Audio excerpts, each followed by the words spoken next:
When the internet began, bulletin board services, or BBS, became the first online communities of the so-called information superhighway. Using their phone lines, people logged in from all over America to talk about sports, games, movies, and on one BBS in particular, share their ghost stories.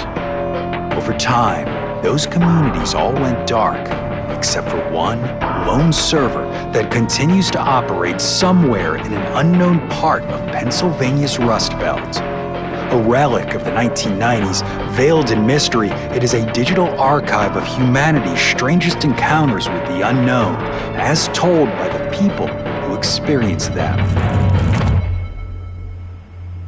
My name is Brandon Schexnayder, and you are listening to Fear Daily. Subject: Beyond the Void. User: pre-87 bits. Posted November 12, 1998.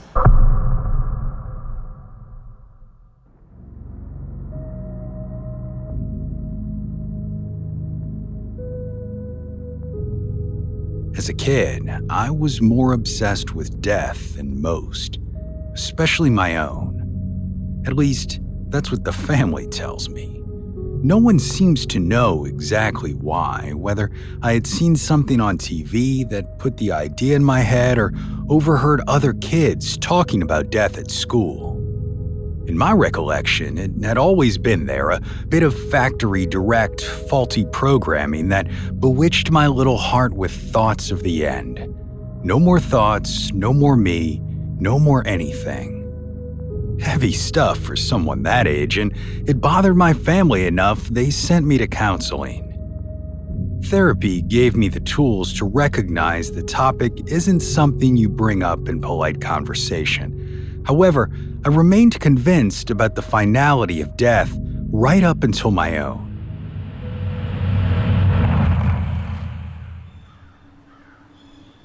The day I died started like any other.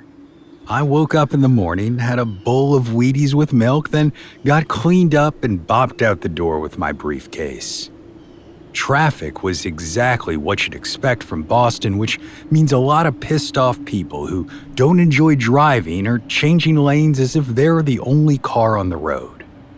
I used to tell my wife Helen that my life was going to end one of two ways: in bed, surrounded by my loved ones at the advanced age of 102, or tomorrow on I-93 because some clown from Southie tried to merge through me. As it turned out, the second one was closer to the mark. It was a student who'd spent all night cramming for finals in a haze of gas station ephedra, hitting the curb outside my office at speed. I didn't even hear it coming. One second, I was thinking about where to take Helen for dinner on our anniversary. The next, I was nothing at all. How long I was in that void is impossible to say.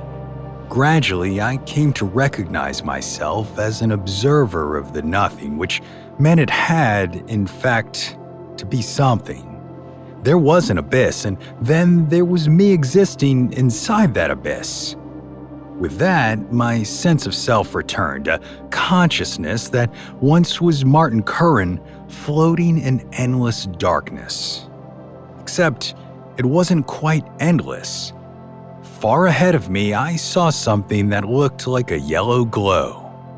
I tried walking towards it, only to discover I didn't have legs or a body at all. Another eternity passed while I fought to move, the light tantalizingly out of reach. Eventually, I had an epiphany. There could be motion without movement. All I had to do was accept it, to let go of my attachment to physical reality. I gave in and became free. The distant point and I sped toward one another until I was at the footlights of a wooden stage across which heavy red curtains were hung. I drifted closer. The curtains parted, revealing a vast expanse of verdant green fields stretching away into eternity. Closer to me, an elderly woman in a blazer and knee-length blue skirt sat atop a yellow stool. Her beehive hairdo was also blue, a deep neon. Her lined face had a slightly annoyed expression, like a longtime employee reluctantly giving orientation to a new hire. In her hands, she held a black box with an unmarked dial. Her lips never moved, but I heard her speak. "Why are you here?" "I thought you were going to tell me. I'm dying, right? This is my brain doing one last big song and dance before I get off the bus." The corners of her lips twitched. "Is that so?" "It must be. I don't know how, but I must be dying. The last thing I remember is going to work." A gentle twist of the dial in her hands, and the vista in front of us melted into a mess of reds and yellows, twisting and turning around each other. Thin filaments of color swirled and coalesced, finally forming a view I recognized. The campus where I worked. It was morning, a light skiff of snow covering the ground. There I was, too, walking briskly along the sidewalk, my briefcase in hand. Strangely, I looked better than I thought I had, not as pudgy as the morning mirror suggested. Rose might have been onto something with the whole body dysmorphia thing, I thought glumly. Before I could explore the thought much more, the tableau expanded to show the entire street, and a yellow Fiero screeched toward me going way too fast. There was a kid behind the wheel no more than 20 years old, and despite his best efforts to stay awake, he was nodding out. When he could no longer fight it, his chin sunk down to his chest, sending the car careening toward the curb and me. It didn't hit me so much as the bumper kissed my ass during its passage. The impact knocked me to the ground hard enough my head bounced off the sidewalk. "Ah," I thought, "that'll do it." Another twist of the dial, and the image again dissolved into a pool of multicolored strands. The woman spoke again. "Why are you here?" Frustration bubbled up in me. If I still had a body, I'd have gestured angrily at the screen. I think we just answered that. I'm dying, and this is all my idiotic way of telling myself that. She turned the dial a third time, and the colors arranged into a vision of a hospital waiting room. Helen was there. She was crying. A tall, good-looking doctor with a purple flower pin on his white jacket was saying words like epidural hematoma and zero brain activity. Helen's face dropped, too stunned for the tears to continue. The image rearranged itself to show Helen talking on the hospital payphone. Somehow, I knew she was talking to her mother. Her parents lived in Marblehead, and she was asking them to come. She couldn't do this alone. I could feel her desperation as if it was my own. The image collapsed, colors fading until I was left with the blue-haired woman and her dial. She looked at me expectantly. What was I missing? Why did I have to solve my own riddle just to be able to die? Slowly, a thought coalesced. The doctor had said zero brain activity, not dead. I was still alive, meaning this had to be a dream. Except I didn't have to be a doctor to know non-functioning brain doesn't dream. If I wasn't dead and couldn't dream, that meant... The woman took one hand off the dial and beckoned as if to say, "Keep going." This isn't a dream or a dying hallucination. This is my soul. Death isn't an end. It's the start of something else. There's more beyond the void. The blue-haired woman smiled, and I caught the briefest of glimpses of what she truly was, a kaleidoscope of images I'll take to my grave. At the ripe old age of 102, naturally. Maybe by then I'll have figured out what they mean. She twisted the dial once more. My consciousness rocketed forward at light speed toward a faraway star that grew and grew and grew until I was opening my eyes in a hospital room as a tall, handsome doctor wearing a purple flower pin on his breast pocket looked at me in shock. Next to him was Helen, looking more beautiful than ever before.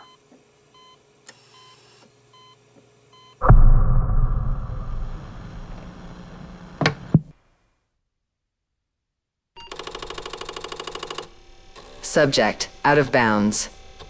User, RR Square All. Posted, May 2nd, 1996.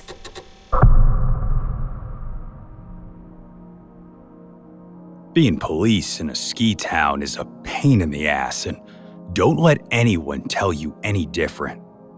Every year, the snow brings with it the gift of coked-out frat boys, drunken Australians, and families not quite rich enough for Aspen. They've all got chips on their shoulders too. You ever notice that? These people fly halfway across the country to come here, sometimes even further, and when they get here, do they just ski? They absolutely do not. They fight, they grab asses they shouldn't, they break things. Worst of all, they ski out of bounds, forcing a bunch of hard-working people out of their beds at unsociable hours to find them. Each season, we have to rescue a solid 24 of these thrill-seeking dimwits, and I'd say we're batting 1,000 as far as finding them alive and well, minus a frostbitten toe here or there. Our batting average dips if you count the people who chose to ski down the back of Phillips Trail, which is why we don't.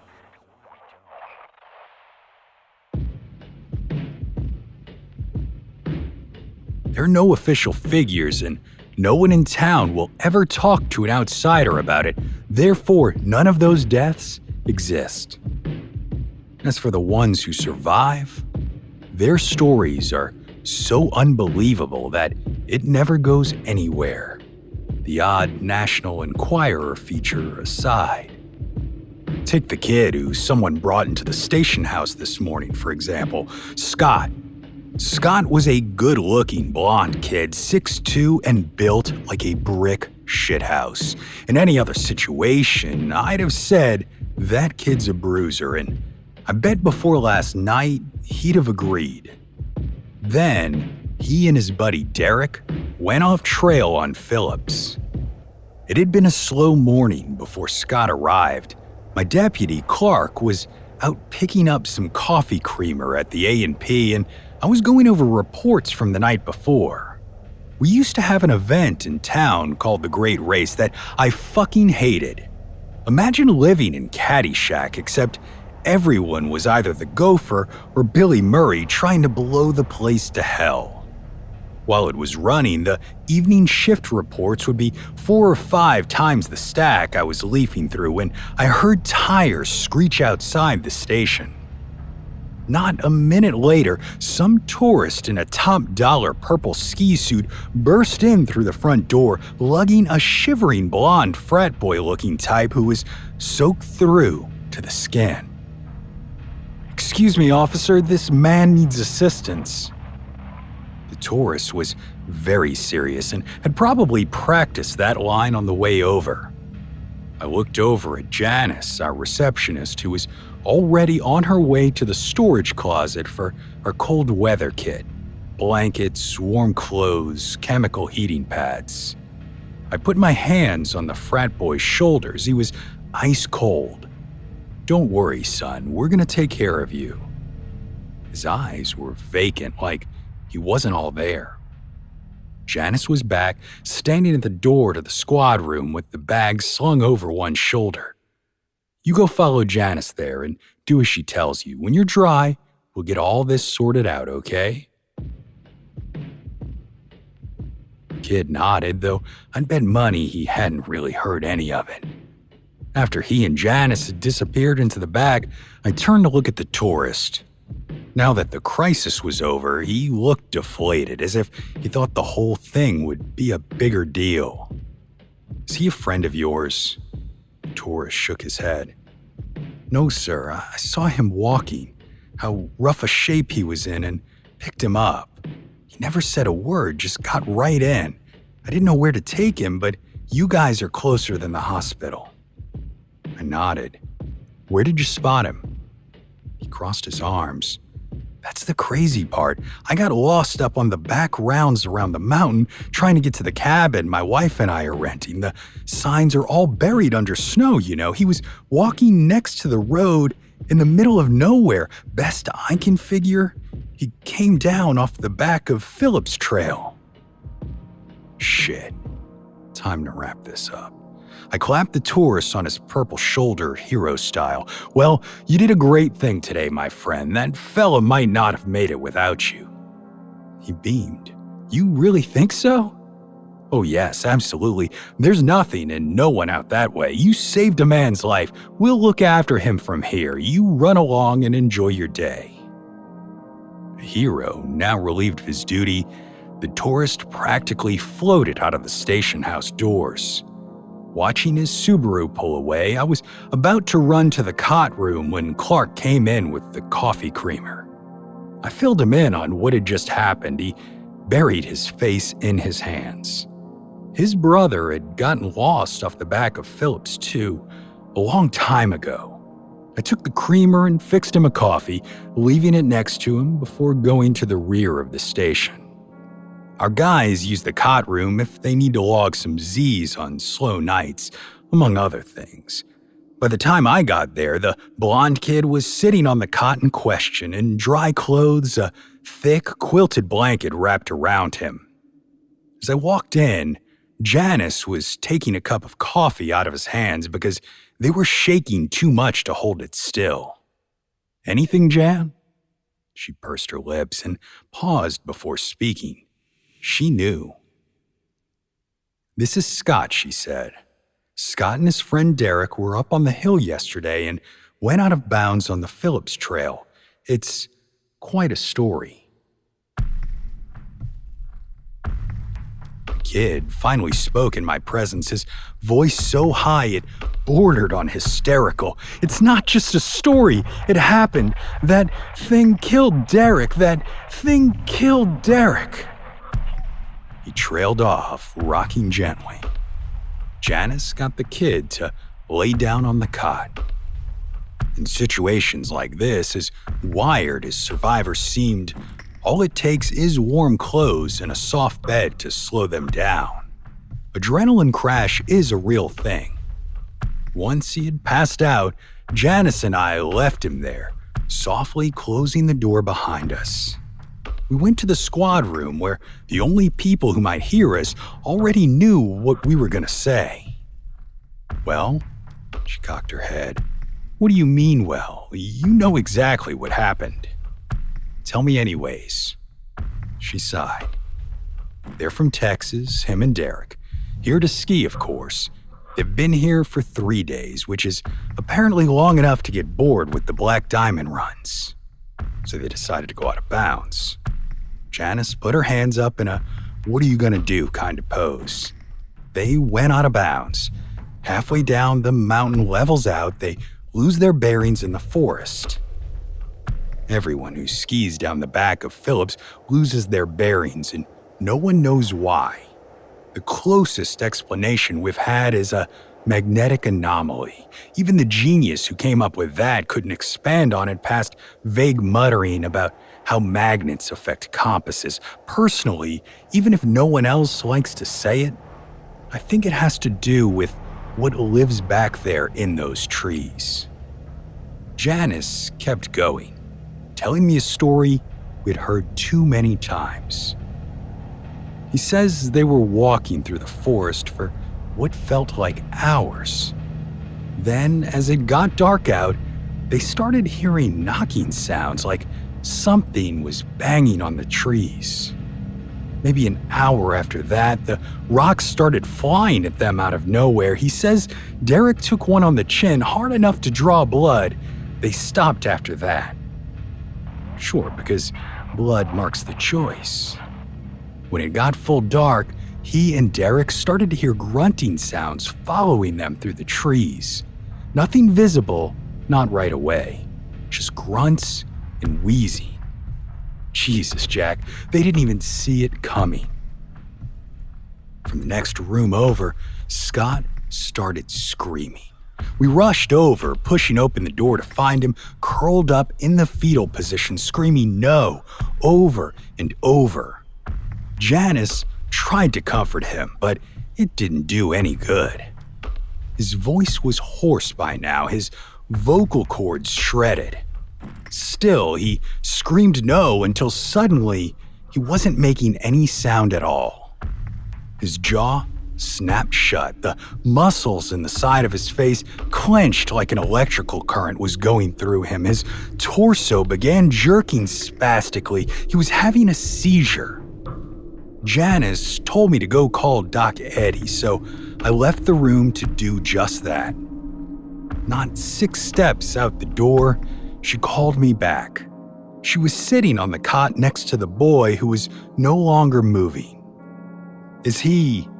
She nodded, her eyes closed. This isn't uncommon among those who survive going out of bounds off Phillips. The magnetic anomaly might be a mystery, but this isn't. It's fear that kills them. Fear of what they've seen, of how small they feel in comparison. Janice pulled the blanket up over Scott's face and laid a hand on his chest while saying a prayer. We left him there with the lights on. Clark was on the phone to the paramedics already. They'd be here soon. I turned to Janice. What's the rest of it? She shrugged. Same old story, Jack. All the noise stopped, the grunts, the wind, everything, and then something that looked like a 10-foot-tall gorilla on steroids rushed them from the dark. It smashed trees out of the way with its bare hands. Derek tried to fight it. He squared up, is how Scott said it. It pulped his face without even trying. Then it ate him alive. The same old story. Every time more than one person goes out of bounds in that part of the mountain, they get lost until it chooses which of them at once. Then it exacts its toll. One survivor is always left, maybe as a warning, I don't know. It kills savagely, then gets close enough to the survivor there can be no mistaking what it is and what they're not. Then it leaves. Different cultures call it different things. Yaren, Yowie, Yeti, Sasquatch. Here on the mountain, we call it boss of the forest because whether he's eating us like cattle or we're cleaning up his mess, it sure feels like we're all working for him.